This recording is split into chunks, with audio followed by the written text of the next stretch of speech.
सत्यम घोटाले में हैदराबाद की सीबीआई की स्पेशल कोर्ट ने बी रामलिंगाराजू को दोषी करार दिया है। 2009 జనవరి 7 సత్యం కంప్యూటర్స్ సీఈఓ వైరాజు రామలింగరాజు కార్పొరేట్ ప్రపంచానికి షాక్ ఇచ్చిన రోజు. We believe, the government believes, the CBI believes that PwC was actively colluding in this. Exactly did Satyam fudge the books for amounts that were so large. This company employs 50,000 plus people. तो दोस्तों, इस कहानी की शुरुआत होती है 1977 से, जब रामालिंगाराजू यूएस से अपनी पढ़ाई कंप्लीट करने के बाद वापस इंडिया आता है। इंडिया में आने के बाद रामालिंगाराजू काफ़ी सारे बिजनेसेस में अपना हाथ आजमाता है, जैसे कॉटन एंड टेक्सटाइल्स, प्रॉपर्टीज, इसके अलावा होटलिंग बिजनेस। लेकिन इन तीनों ही बिजनेस में रामालिंगाराजू को सिर्फ असफलता हाथ लगती है। लेकिन मिड 80s आते आते इंडिया में आईटी बूम की भी शुरुआत हो चुकी थी। टीसीएस, विप्रो और इन्फोसिस जैसी कंपनी इंडिया में आना शुरू हो चुकी थी। इसके बाद रामालिंगाराजू को भी लगा कि आईटी आगे आने वाले टाइम में काफ़ी बड़ा बिजनेस बन सकता है। और जैसे कि रामालिंगाराजू यूएस से पढ़ के आया था, तो यूएस में भी वो काफ़ी सारे टेक्नोलॉजिकल बिजनेसेस को जानता था, जो कि टेक्नोलॉजी पर काम करके आईटी इंडस्ट्री में काम करके बड़े बने हुए थे। तो ये देखते हुए ही आर राजू 1987 में अपने brother in law V Raju के साथ मिलकर सत्यम कंप्यूटर की शुरुआत करता है। सत्यम कंप्यूटर्स यूएस की टेक कंपनीज को अपनी बीपीओ सर्विसेज दिया करती थी। कंपनी ठीक ठाक परफॉर्म कर भी रही थी। 1991 आते आते कंपनी को अपना पहला फॉर्च्यून 500 का क्लाइंट भी मिल चुका था। जॉन डियर सबसे पहला फॉर्च्यून 500 क्लाइंट था कंपनी के लिए। लेकिन अब 1992 आ चुका था, तो कंपनी 5 साल बाद, अपने लॉन्च होने के 5 साल बाद अपना आईपीओ कर देती है 1992 में, जो कि उस टाइम 17x यानी 17 टाइम्स ओवर सब्सक्राइब होता है, जो कि उस टाइम पे एक काफ़ी बड़ा नंबर हुआ करता था। और अब तक कंपनी में सब कुछ ठीक ठाक चल ही रहा होता है, तो 1993 आ जाता है और 1993 में आता है Y2K bug. In focus this evening, the glitch that could short-circuit cyberspace. On New Year's Day, 2000, is it possible that we're in for an international disaster because so many of the world's computers will be utterly confused by what date it is? At the close of the 20th century, a tiny computer glitch threatened to disrupt nearly every aspect of modern life. It's called the Y2K or year 2000 bug.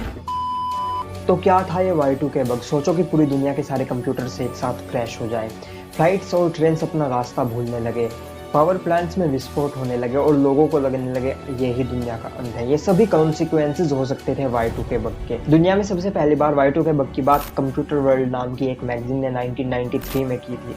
उसने बताया था कि जो हमारे आज की date में हम कंप्यूटर यूज कर रहे हैं, उसमें डेवलपर्स ने सिर्फ 1999 तक की ही डेट डालने के प्रोविजंस रखे हुए हैं। जैसे ही 2000 साल आएगा, ऐसे ही कंप्यूटर में डेट में 00 आने लगेगा, जिस वजह से सारे कंप्यूटर्स भी खराब हो सकते हैं। इसके बाद काफ़ी सारे लोग इस चीज़ पर अपनी कमेंट्रीज भी देने लगे थे। लोग बोलने लगे थे इससे फ्लाइट्स अपना रास्ता भूल सकती है। लोग बोलने लगे थे बैंक 100 साल का इंटरेस्ट भी आपके जमा किए गए अमाउंट पर कैलकुलेट कर सकता है, या आपके लोन लिए गए अमाउंट पर कैलकुलेट कर सकता है।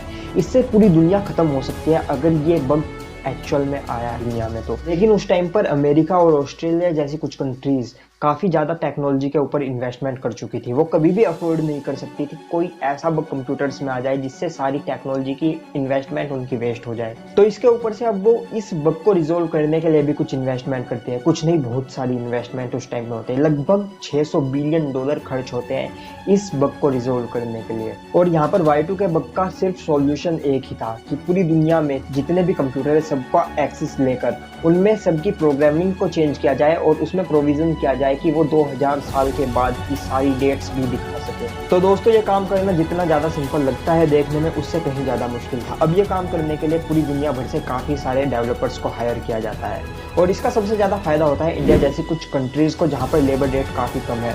और उन सभी कंट्रीज़ में भी इंडिया को इसका सबसे ज़्यादा फायदा होता है। और इंडिया के अंदर भी सत्यम कंप्यूटर्स को इसका सबसे ज़्यादा फायदा होता है। और इसकी 2 वजह थी। सबसे पहली, सत्यम कंप्यूटर बीपीओ सर्विसेज दिया करती थी और ये सारा काम बीपीओ वाले लोगों के पास ही आना था। और उसके ऊपर से सत्यम कंप्यूटर हैदराबाद में ऑपरेट किया करती थी।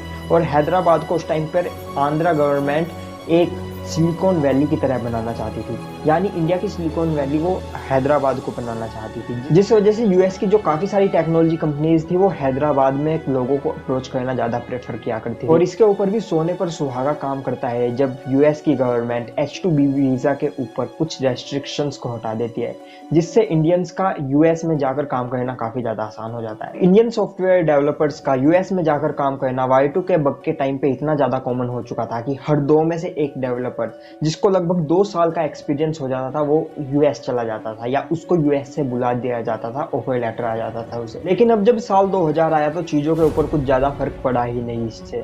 सिर्फ जापान के अंदर कुछ पावर प्लांट्स में रेडियो एक्टिव अलार्म्स बजने लगे और इसके अलावा रशिया में बस टिकट मशीन्स ने काम करना बंद कर दिया। इससे ज्यादा इसका कुछ ज्यादा फर्क इससे पड़ा नहीं।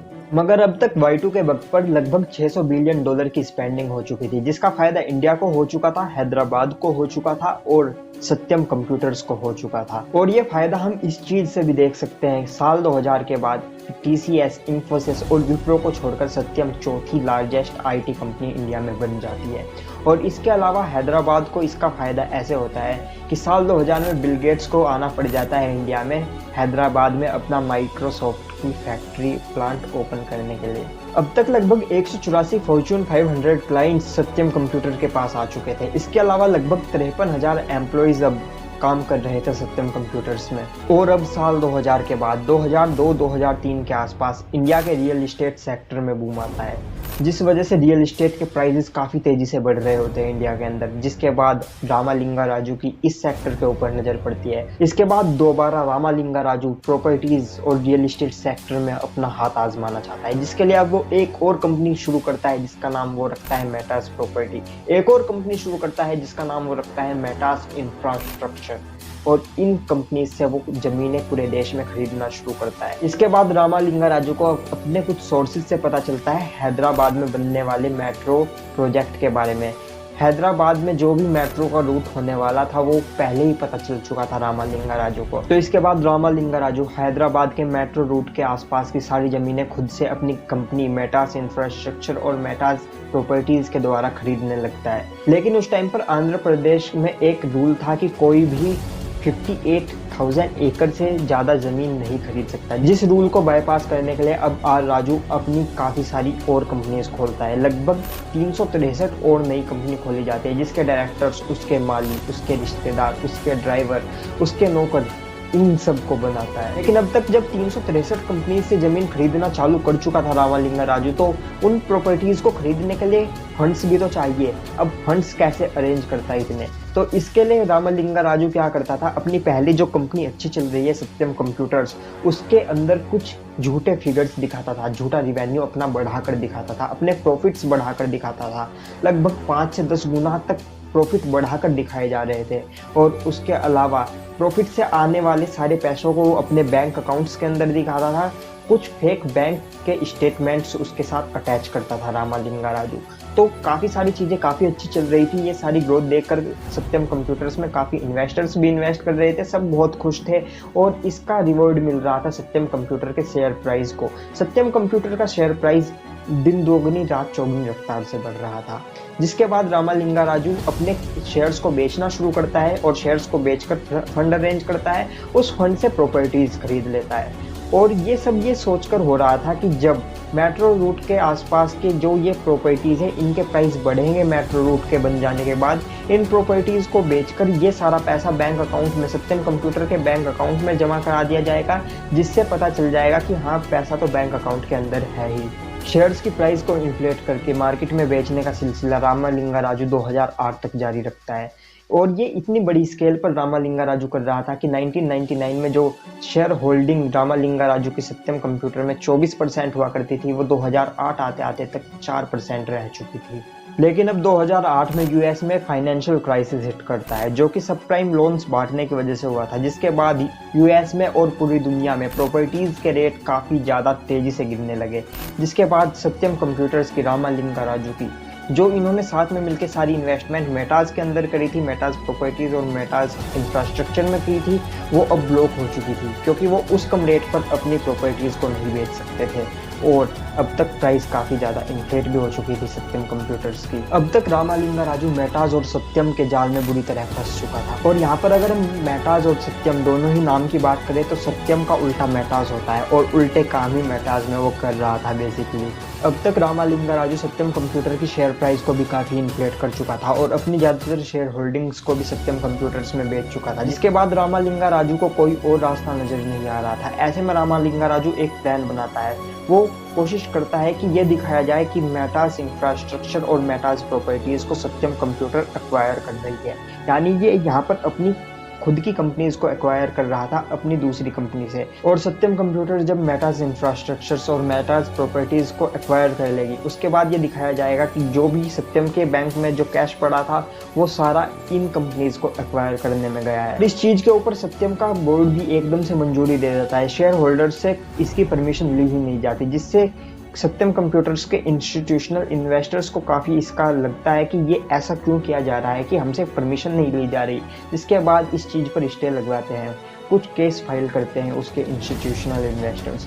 इसके बाद सत्यम कंप्यूटर इस चीज़ को कैंसिल करता है, लेकिन अब तक रामालिंगा राजू अपने खुद के जाल में काफ़ी बुरी तरह से फंस चुका था। 6 के 6 इंडिपेंडेंट डायरेक्टर्स अपनी पोस्ट से रिजाइन कर चुके थे और अब जब अपने आप को चारों तरफ से फंसा महसूस कर रहा था राजू, तो इसके बाद SEC यानी सिक्योरिटी एक्सचेंज बोर्ड को एक लेटर लिखता है जिसमें वो बताता है कि कैसे वो पिछले 25 सालों से सत्यम कंप्यूटर्स के प्राइस को इन्फ्लेट कर रहा था, कैसे वो झूठे फिगर्स दिखा रहा था और कैसे वो कितने बड़े स्कैम को अंजाम दे रहा था सत्यम कंप्यूटर्स के अंदर। और इस लेटर के सामने आने के बाद इंडिया में सत्यम कंप्यूटर की प्राइस 170 रुपए से गिरकर 6 रुपए पर आ चुकी थी। US में सत्यम कंप्यूटर्स की प्राइस $29 से गिरकर $1 के आसपास आ चुकी थी। सत्यम के इन्वेस्टर्स को लगभग 14,000 करोड़ रुपए का लॉस हो चुका था, लेकिन इससे पहले ही रामालिंगा राजू अपनी बची हुई 4% शेयर होल्डिंग भी बेच चुका था।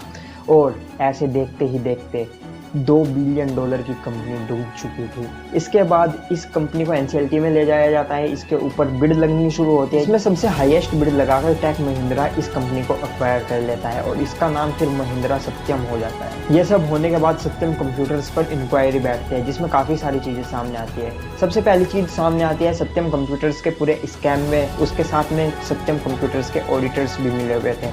उस टाइम पर PwC सत्यम कंप्यूटर्स का ऑडिटर था जिसका पूरा नाम है प्राइस एंड वाटर कूपर। इसके बाद PwC पर 2 साल का बैन लगा दिया जाता है और $6 बिलियन का फाइन लगाया जाता है। इसके अलावा CID अपनी दी गई रिपोर्ट्स में बताती है कि सत्यम कंप्यूटर्स के अंदर 53,000 नहीं बल्कि 40,000 लोग ही काम कर रहे थे और जो 13,000 एम्प्लॉयज़ थे उनकी सैलरीज खुद के पर्सनल अकाउंट में राजू ले रहा था, जिससे साल में वो लगभग $3 मिलियन कमा रहा था। और ये सब होने के बाद से राजू जेल के अंदर ही था, लेकिन अब 4 नवंबर 2011 में राजू को बेल मिल जाती है, जिसके बाद वो जेल से बाहर आ जाता है। अब 9 अप्रैल 2015 में राजू और उसके साथ के 9 मेंबर्स को falsifying of account, inflating price of shares और टैक्स रिलेटेड कुछ इश्यूज में गिल्टी पाया जाता है, जिसके बाद उसे 7 सालों की सजा भी हो जाती है। इसके अलावा राजू के ऊपर मनी लॉन्ड्रिंग के कुछ चार्जेस लगते हैं और राजू की पूरी फैमिली को अगले 14 सालों के लिए शेयर मार्केट से बैन कर दिया जाता है। दोस्तों, ये तो थी सत्यम के पूरे घोटाले की कहानी।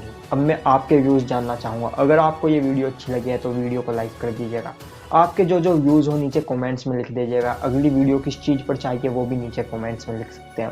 इससे आपका कुछ नहीं जाएगा, लेकिन यूट्यूब के एल्गोरिदम को पता चलेगा कि ये अच्छा कंटेंट है और इसको पुश मिलना चाहिए, तो जिससे हमको पुश मिल जाएगा थोड़ा, और इससे हमारी मोटिवेशन बनी रहेगी और हम आपके लिए जल्दी से जल्दी ऐसा कंटेंट लाते रहेंगे। और अगर आपको ये कंटेंट पसंद आया है और आप फ्यूचर में भी ऐसा कंटेंट देखना चाहते हो तो चैनल को सब्सक्राइब कर लीजिएगा। अगली वीडियो में बहुत जल्दी मिलने वाला हूँ, तब तक के लिए बाय।